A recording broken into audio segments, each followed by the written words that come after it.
So we're gonna groove right along and bring up our first two Q&A panel guests of the day. And I actually forgot to even mention these guys in the welcome. It's a shame. Love these guys right now. And bring them out. We got Enzo and Matt Donovan, Michael Malarkey, and Zach Wright!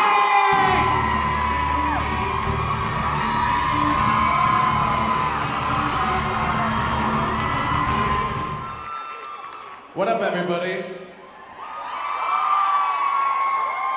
Hey, how much noise can you make? Go.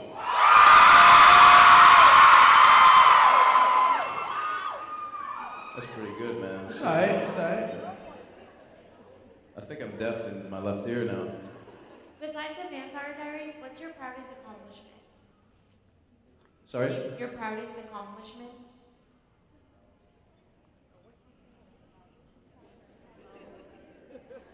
I'll tell you what, it's probably the same for both of us, having a baby. Couple of Atlanta Dilfs right here. Yeah, no, it's amazing seeing this young spawn of yours grow legs and arms, and you know, they just change every day and they're growing. It's amazing. It's just life affirming.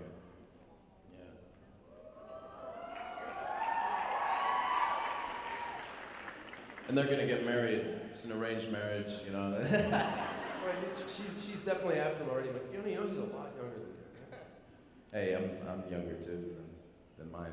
That is true. It is true though. Like when Fiona could first talk, like I knew she loved me like, way beyond that. When a kid says, "I love you, Dad," you're like, "All right, I'm good. Just hang it up." So yeah, being a dad. Cheers to all you parents.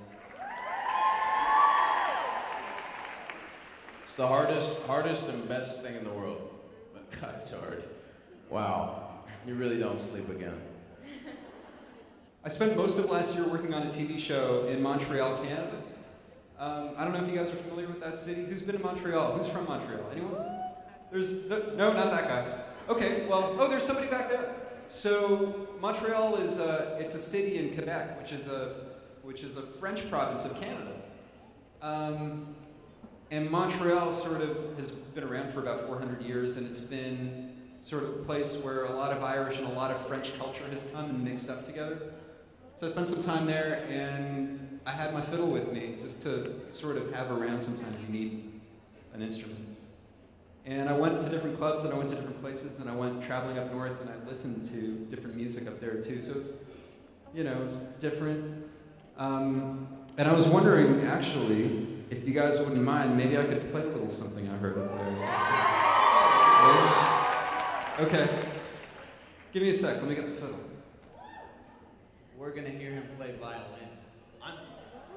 That's amazing. I'm pretty sure that James Dean played violin, actually. I'm pretty sure.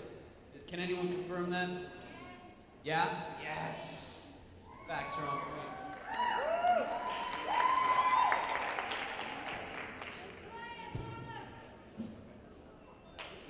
So first of all, I got to thank the creation staff for getting me this violin, because they went out of their way and they found one yesterday for me, and it's a good little piece. So I'm gonna play a little song for you now. I don't know what it's called. Most of these songs actually don't even have names because they're just kind of transmitted from player to player, from ear to ear. Oh, thanks, man.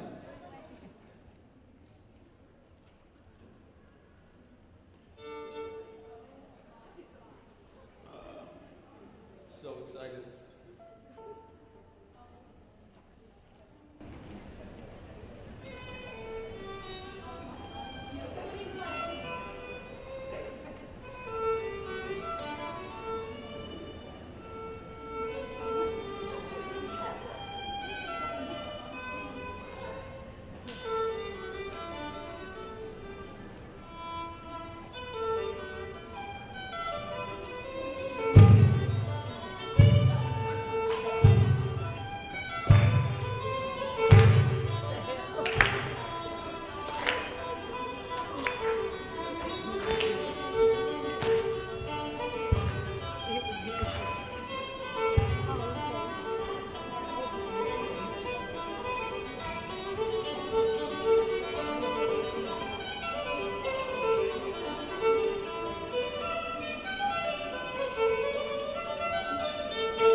it's fun. Thank you. Thanks for letting me share that with you.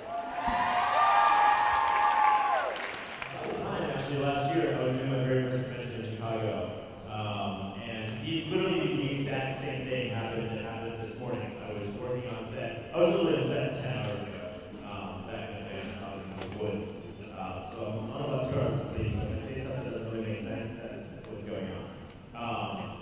The exact same thing happened. I had a really late night the night before.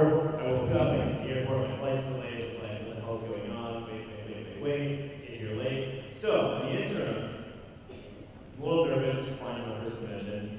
Don't really know what to expect. I get on a flight, and I'm sitting next to this guy, and he's one of these first-time flyers. He's like in his 40s, and he's never been on an airplane before, so he's really like chatty. He wants me to like calm down. Certainly not rude. And he says to me, he leans over and he's like, hey man, I don't know if you noticed, but there's a lot of famous people in this play. I'm like, literally, I'm not one of them yet. And I'm like, okay, that's cool. Like, who are you talking about? He goes, well, over there, he says, that's Dominique Wilkins, really famous basketball player. I said, oh yeah, I know who he is. He's great. And he said, right over there, there's this really famous baseball player. I don't know what he's talking about. And then he looks right at me, literally turns right at me and goes, and you? And I'm like, wow. And he goes, you look exactly like that kid from Twilight. So, you get all these jobs, and you quickly look through the script, start doing preparation, thinking about how you like it to go, whatever. In the audition signs, which is all I really had before I got to Atlanta, the only scenes that I had to do was the bit where there's like a walk around, see the kid. It's fine. There's a bit where like I'm going to do live, like it's hit by sunlight versus the plane. Oh, that was fun. Setting on fire, that's cool, like moving magic. And keep going through. Oh, you get a scene with Joseph and Daniel Gillies. Oh, that's that'd be great. Look forward to that. I turn the page like, oh! I get to like kiss Claire for we get a smooch on, and then I have to murder her. But still, not bad. But I've been a bit sick. I had like some nasty flu, so I felt like, well, that's not very sexy on my part if I turned up and all like sniffles and full of Nike. But luckily by the time we came to shoot that, I felt fine. But on the day, look, these things, first, to be clear, it's just very present in my head exactly when you see I just started on Days of Our Lives. Don't pretend that you like that show. But I start on Tuesday, like my stuff comes out, so if you do watch it, if you want to watch me, watch it on Tuesday.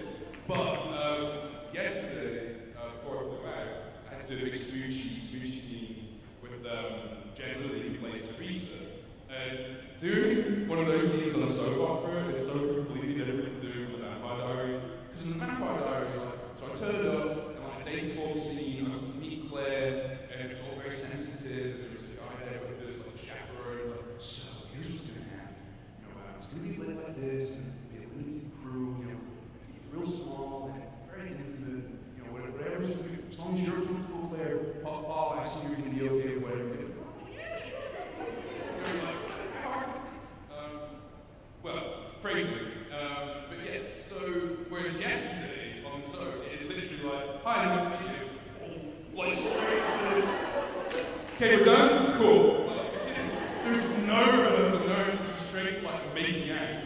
Awesome, actually. But so with Claire, I guess there had been either with her or somebody else, one of the other girls on the show, at some point something had gone wrong in one of those scenes where it got a bit out of hand or somebody had been a bit, handsy or they shouldn't have been at some point.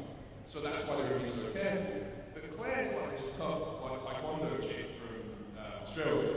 Like she's not at all precious or fancy about any of that stuff. She's like, I'll be alright. Just grab what you can grab, and then we'll see what happens. And so on the day, I don't know if you remember at all, like I was lying on the bed trying to stuff in my tummy. Like, it's hard when you sit down, you want to look good.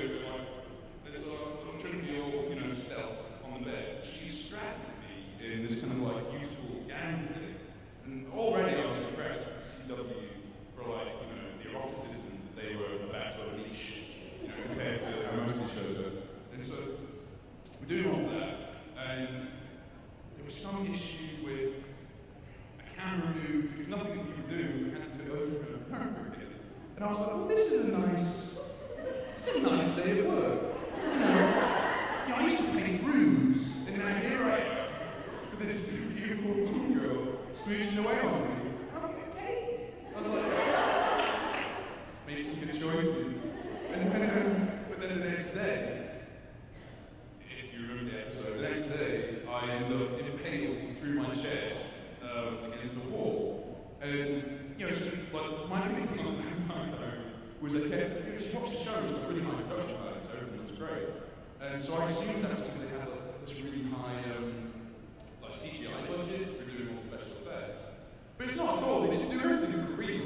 Like my flaming sword, not special effects, it was on fire. The guy who got burned alive, not special effects, he was on fire. They kept doing all that stuff. So I was like, they really was sticking sword through me. Like, I mean, what's going to happen? But it was worse. They got this like little like a bicycle, like the racing bikes with the curly handles, and they had those little razor-thin chairs to sit on. No? Yeah, yes. Like the little Lance Armstrong style seats. And they're not comfortable things. And Lance Armstrong's got those big chunky thighs, he's sitting on the seat. It's just there to show, really. They had me sitting on one of those, up on a wall, so like, I weigh like 215, 220 on a bad day, and I'm like, all of my weight is now on my testicles, which are now on a bike seat, and I'm supposed to be there, so I can't even see to hide like a single tear that's trying to work its way down my face. And on top of it, so I've got to go there, like this, like in agony, and fake sword, and the whole thing. And on top of it, I've got Joe screaming in my face, like a clown screaming in my face, like making a point to me, but really to Rebecca behind him. And I'm just trying not to blink because I'm being splattered with all these like British spit, just like whacking me in the face all the time.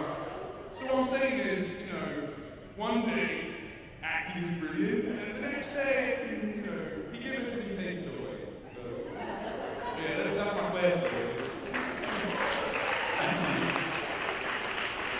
I'm always worried players will be one of these things and just be sitting there like, this is... Hi. Hello, I'm Madison. You're Madison? Hello, Madison. Okay, my question is, what was it like being such an asshole? And what did you do? We love you, and then what did you do? It's sexy. Girls love the bad boy. I didn't hear the end of the question. Oh, it's To become an asshole? I just hang out with him for a bit and it's like... It's true. It's true, he's so tough. First of all, I love playing the asshole. Kai's so fun, he's great. Isn't he interesting? Isn't he cool? Because he also sucks while he's interesting and cool, so it's like really nice. The villains are the best, To get into character, I killed my whole family and spent 2 years in the first world. Next question? Yeah. No, I read a lot about sociopaths and psychopaths and studied some actual serial killers, and then added the fantasy element, and found the fun way with mythology with his whole witch